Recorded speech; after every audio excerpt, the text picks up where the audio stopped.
instance store.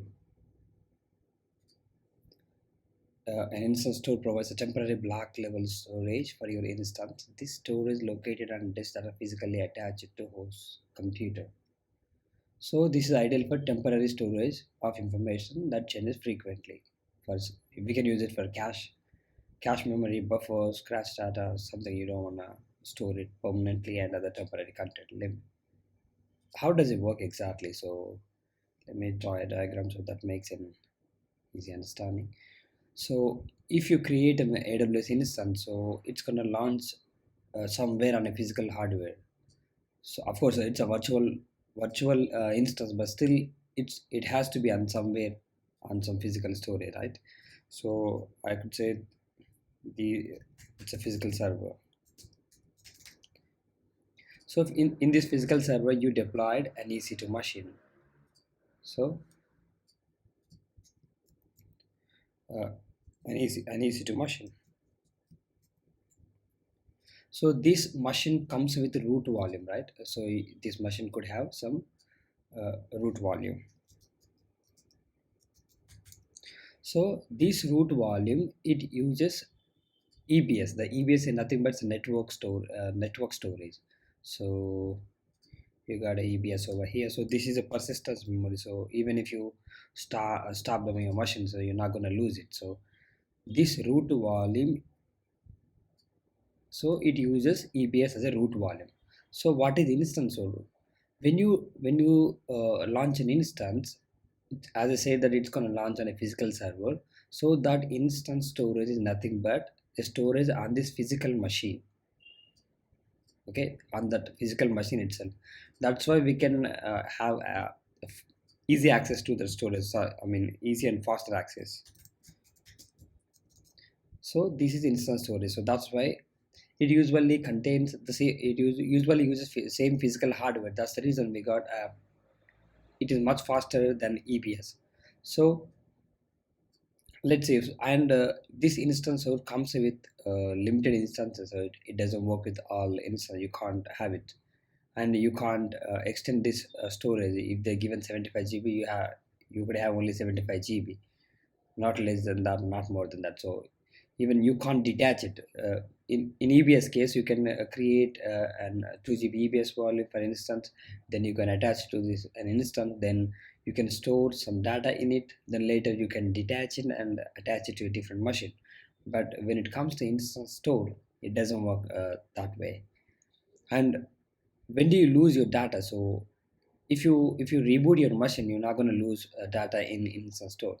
But once you stop it, then you're going to lose. The reason, once you stop this EC2 machine, then if you restart it, this machine, this EC2 is going to create a different hardware in the behind.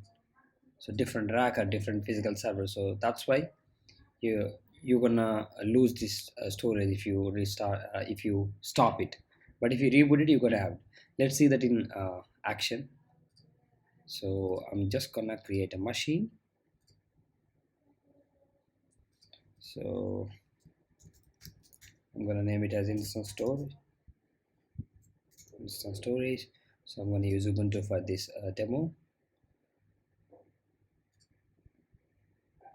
So you could once you check in this instance tab, you can have instance store, for instance. Okay, you're not gonna have any word like instance store, but you could see some extra storage type over here. So that comes with a hard disk and SSD as well. You can go through this doc. Uh,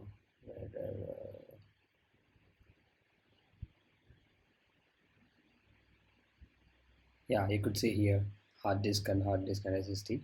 So in this case, I'm gonna go with SSD. So C3 lot. So if you want to have instance store, you have to use these machines only. So if you want to have instance store with T2 micro, so you're not gonna have it. You don't have that option over here. So you just need to take the predefined one. So in this case, I'm gonna use as a right, scrolling down. Okay, C3 lot. Okay, then I'm gonna use existing key. I'm just gonna give these as the default ones. Um, okay, just launch store instance. So once you launch that instance, okay, see to desktop, then hyphen I, I'm gonna use a key, username, and let's get the public IP.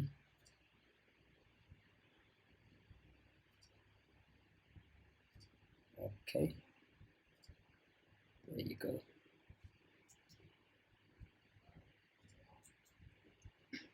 Then okay, you just created a machine, and how you gonna access that instance storage space? Let's see. This is an action machine. So if I do sudo su, then if I do lsblk, the list block devices, then I could have that instance storage of some. Okay, what's the storage? Okay, let me go to storage. Okay, I could see only this one. How much GB do I have for that instance storage? C3 large. Okay, let's check in instance type. C3 dot large.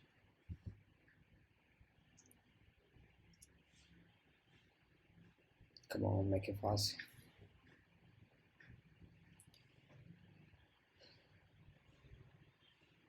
Okay, this one comes with 32 GB storage. So if I check over here, do I have any? Let me do that lsblk again. XVDA, this is the root volume. Yeah, here you could see 15 point GB slash amount and 15.3 GB over here. So it's divided that into two parts. Okay, that's fine. So let's verify that if you reboot that machine, sir, whether you're gonna have the same data in it. So in this case, we need to first format it, then we can mount it to a place. So if I'm going to use a disk, then slash dev xvdc device already contains ex. Okay, it seems it's been already formatted, so we don't need to do anything. We just need to mount it. So let me mount it. But it could have a partition, but it doesn't have any partition in it. So let me make a file system. But let me check again. Cf disk slash dev xvdb. Now I'm gonna check vdb, not c. xvdb. Yeah, it says device already contains ext4. It will be removed. Okay, I don't wanna remove it. Then let's mount it. I'm gonna make a folder over here, mkdir mount volume. You can name it anything. Then I'm gonna use command mount slash dev xvdc2 this folder. Okay, if I do ls, I could see that folder. If I do df-h command, so that's dev xvdc is mounted to this directory. So let's go to the directory and make some files. Touch file 1, file 2, file 3.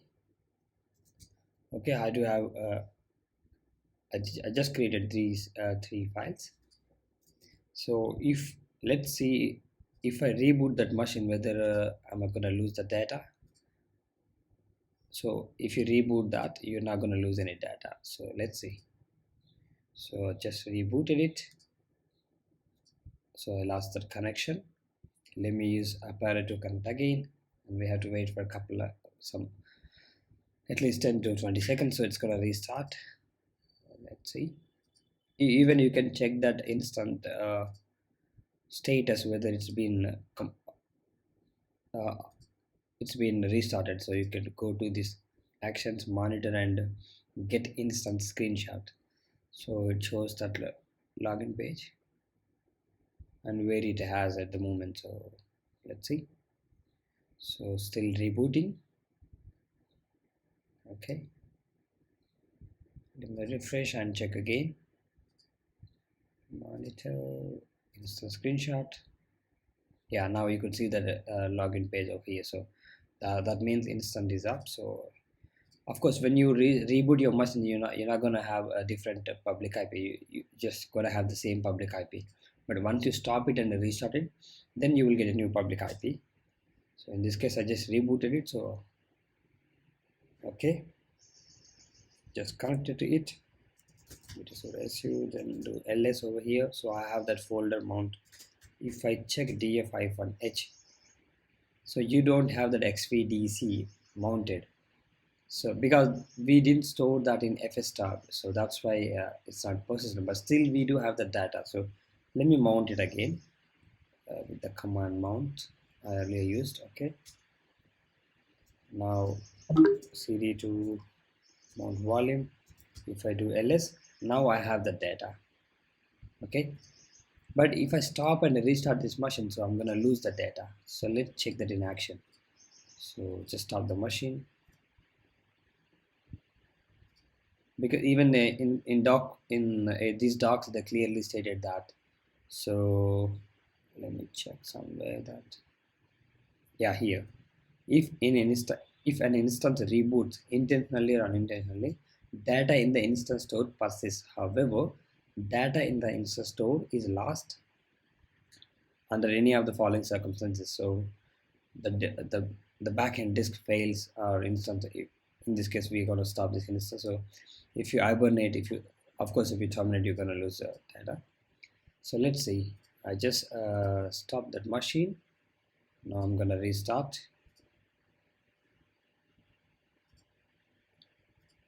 Okay, let me copy the public IP and come back here, then use that new public IP.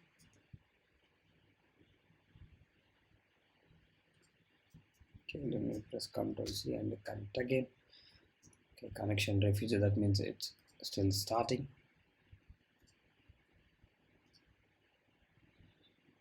Okay, still initializing. Nice. Let me go back to that terminal again. Okay, now I'm able to connect. Just do sudo su, just be a sudo user. So if I do ls, I do have that folder. Then if I do df-h, so that dev-xvdc hasn't been mounted here. Let's jump to that folder and do ls if we don't have anything in it.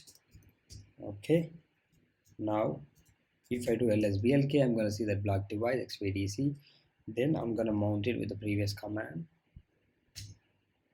Now I just mounted it. Then let me jump into that folder again. Now I don't have those files, because when you restart that machine intentionally or unintentionally, you're not going to lose the data. But once you stop it and start it, you're going to lose that data. The reason, because it's going to launch on a different machine. So once you stop and once you start it, so it's going to use a different physical machine. So that's the reason. So even you can do that in Windows as well, or Windows machine as well. Let's check that in action, how to do that in Windows. So let me terminate this machine. So launch instance.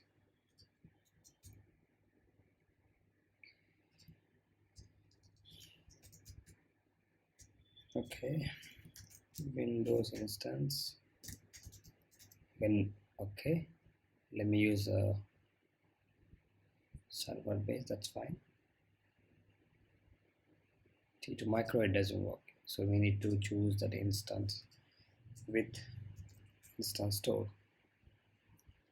C3 large, 32 gigabyte, that's fine. then use a key pay. How to have this one? Then I'm gonna leave everything as default. Just launch an instance. Okay. It takes a while. This is Windows instance, so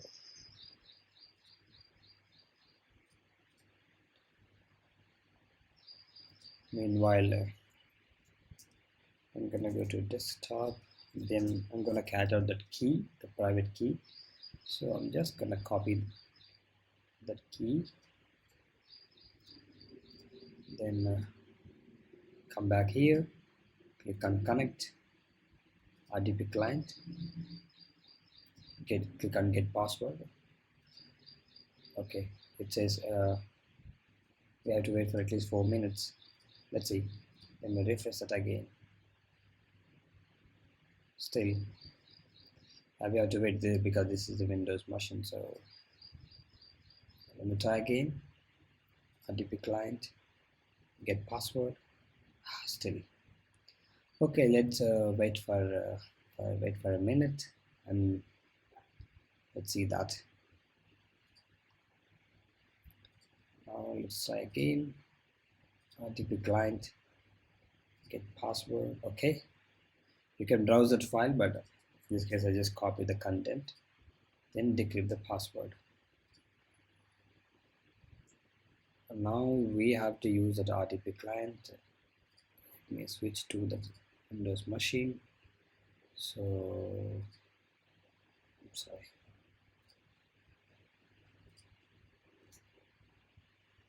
remote desktop. Let's copy this public IP.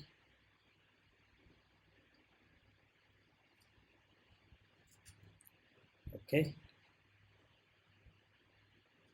username could be administrator.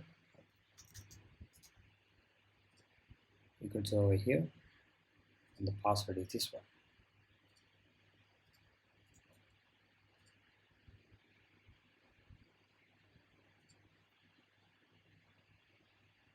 What's wrong?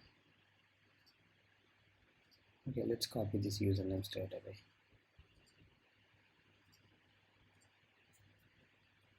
Administrator, and the password is gonna be this one. Okay, now I'm able to connect.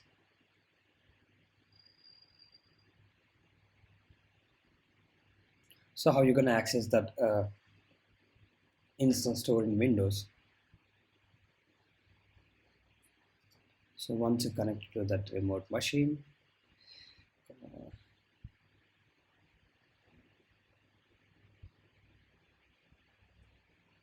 it's still preparing this stuff.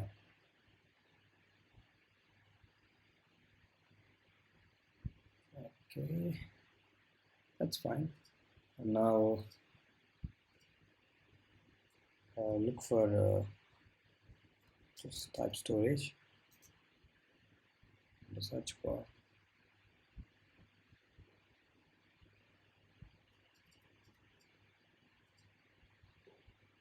Or else just type disk. Then go to create and format hard disk partitions. Now you could see that 15.26 GB over here. I think you can have multiple ones, but let me see. Come on. Okay, anyway. Yeah, you could see disk, couple of disks over there, disk 1 and disk 2. Then you can just right click, make it online, and this one as well, right click and make it online. Now then initialize disk. Just okay, in this case I'm gonna do both. Then it's been if you jump into your file explorer,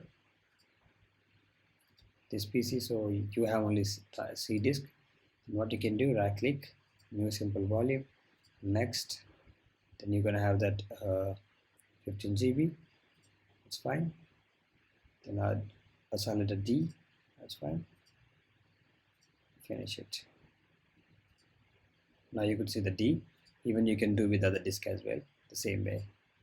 Then it's gonna create those two volumes.